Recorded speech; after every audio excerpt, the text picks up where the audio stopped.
మన తెలుగు సాంప్రదాయాల్లో మరియు హిందూ ధర్మశాస్త్రాల్లో ఆడపిల్లలు దహన సంస్కారాలు చెయ్యకపోవడానికి కొన్ని పురాతన కారణాలున్నాయి. పురాతన కాలంలో గరుడ పురాణం వంటి గ్రంథాల ప్రకారం పిండప్రదానం మరియు దహనక్రియ పుత్రుడు లేదా కొడుకు చెయ్యాలని ఉండేది.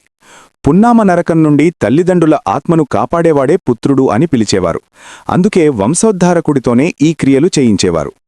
శ్మశానంలో ఉండే వాతావరణం చాలా భయంకరంగా మరియు బాధకరంగా ఉంటుంది.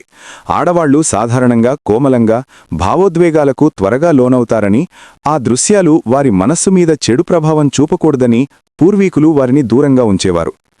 పూర్వకాలంలో సతీసహగమనం వంటి దురాచారాలు ఉండేవి. ఆ భయం వల్ల కూడా ఆడవాళ్లను శ్మశానానికి రానివ్వకుండా కట్టడి చేసేవారు. కాలక్రమేణా ఆ నియమమే ఒక ఆచారంగా కొనసాగుతూ వచ్చింది.